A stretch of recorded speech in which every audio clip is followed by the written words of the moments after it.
Hey, what's up? It's Evan from Extremist.com, and today you are going to learn how to make this picture.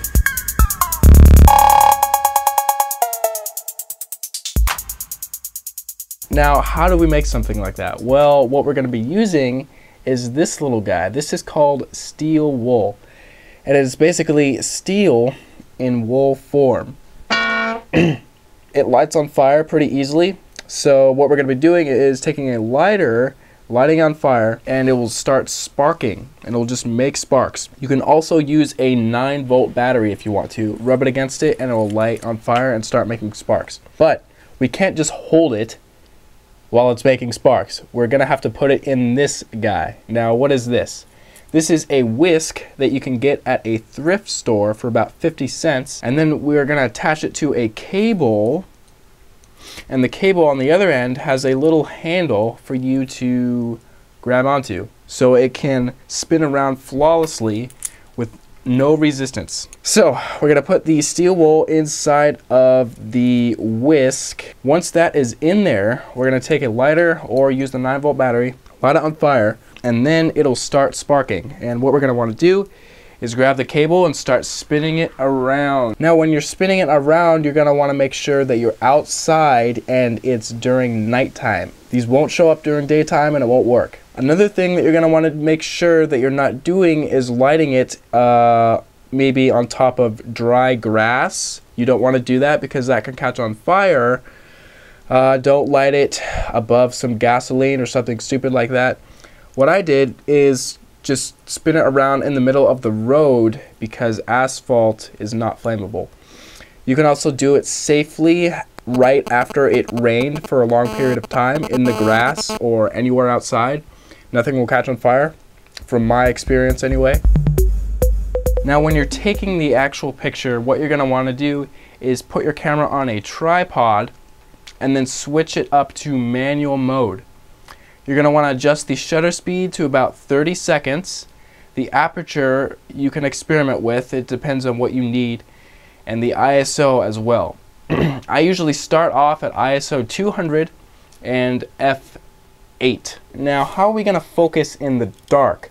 What we're going to do is grab a little LED or flashlight, whatever you want to use, and put it in the middle of the place where you're going to be spinning the wool.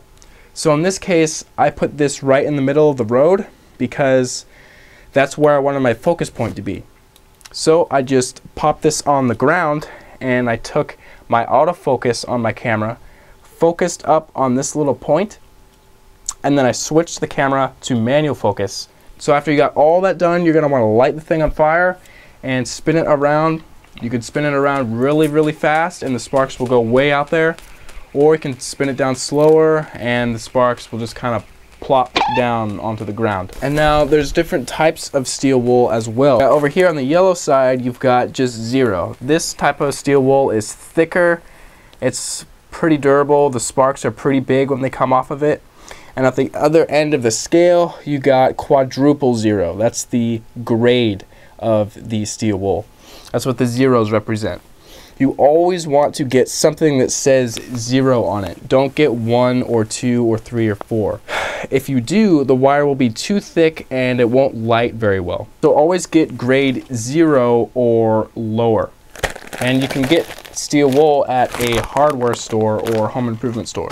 There is not much of a difference between the 0 and the quadruple 0. I've heard that this stuff burns faster, although I've not really seen that in my results. Both of these seem to burn about around 25 seconds. So really, I've done tests and the circles that I've spun and burned, they look exactly the same with either one you're using. A few techniques that you might want to know about: if you just cram up your wool all at the edge of the whisk and it's just all crammed up in there, packed up, you'll get fewer sparks. However, if you unravel the pad of wool, just kind of poof it out. Yeah, just kind of poof it out like that, and just kind of expand it and make it all poofy. Now, after you're done putting it in the whisk, all separated and poofed up, when you burn it, it'll burn with more sparks. This is because more oxygen is being allowed through the wool.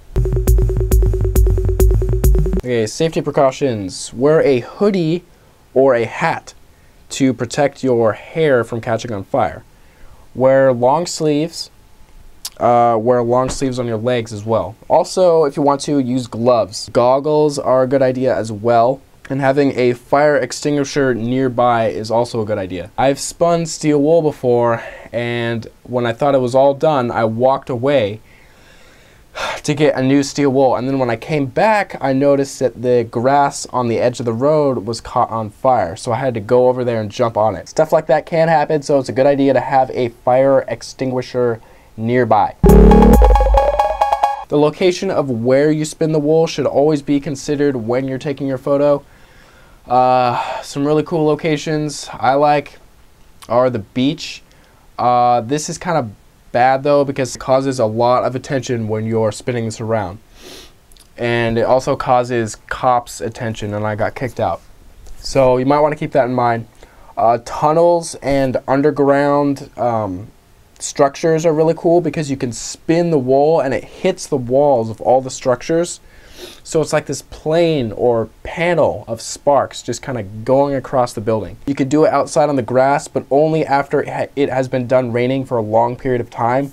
And in the middle of the road is pretty safe. I've done it so many times in the middle of the road.